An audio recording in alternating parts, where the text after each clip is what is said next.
Hello, this is NN7 Ghost host Natalie Osborne Thomason, author of 4 books on the paranormal and a former paranormal investigator. Today we're talking about the Amityville case and a new theory that I've got. This story started on November 13th, 1974, when Ronald DeFeo Jr. shot and killed all of his family one night while they were sleeping in their beds. His father and all his siblings.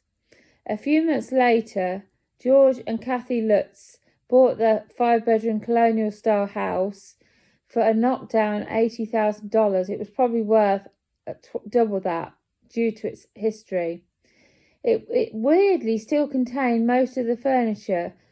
They were untroubled at first, but then strange noises and activity led to the visit of a priest to bless the house. Well, the priest was quite upset apparently after visiting the house, and he advised them not to use one of the rooms, which they took no notice of.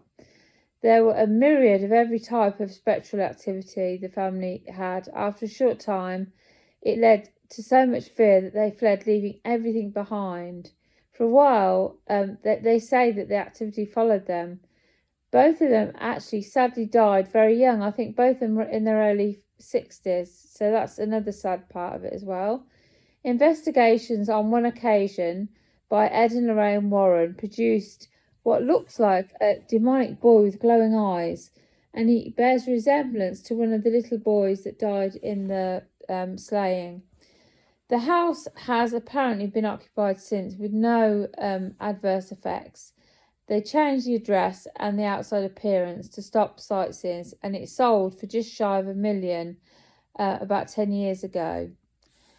Now, I believe that in most versions of this, they say that the house was built on Indian burial site and it was cursed land, and that's what caused Ronald DeFeo Jr. to go mad and kill his family. But I think it's the other way around. I think the house was fine, nothing wrong with the house. Came from a nice middle-class family. He didn't get on with his dad, even though his father had bought him a car, gave him a job, and subsidised his living. They used to argue a lot.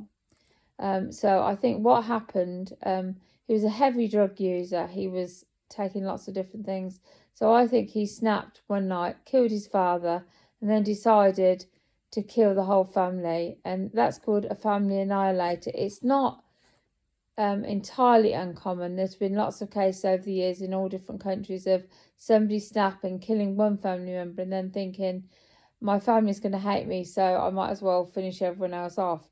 Now, with Ronald DeFeo Jr., he went off and tried to give himself an alibi and hoped that someone else will get the blame, like a home intruder or an enemy of his father or something.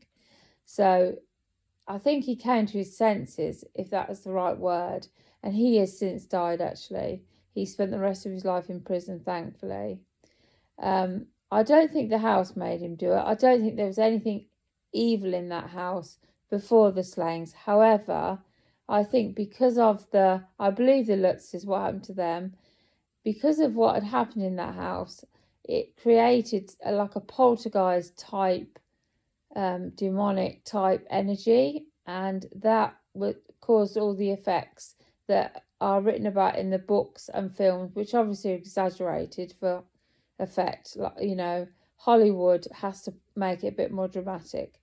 And the book probably bears very little resemblance to reality, but we don't know because we weren't there. But it does sound really scary.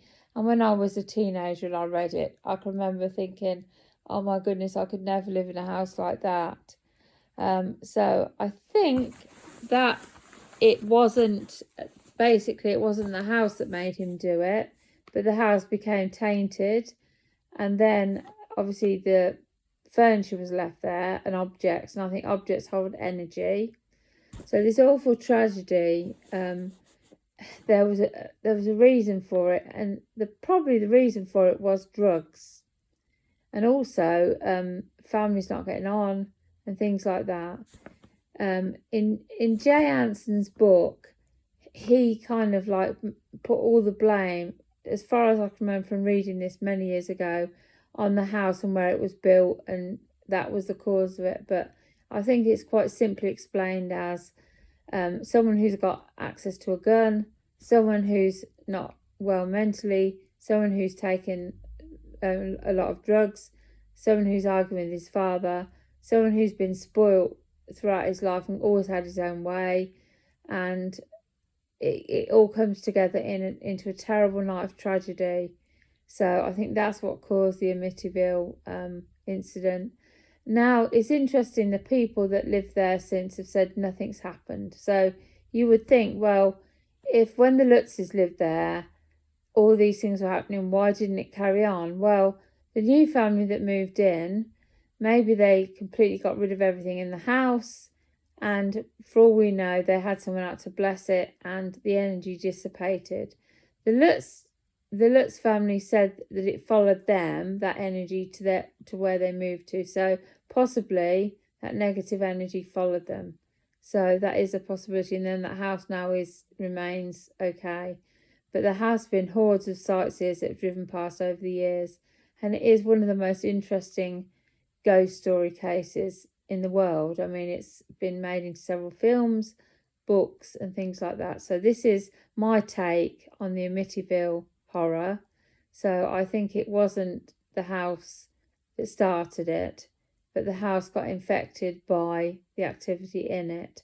So this is my version. So thank you for listening, and if you like this, subscribe, tell your friends, and hopefully I'll get some more followers. Thank you.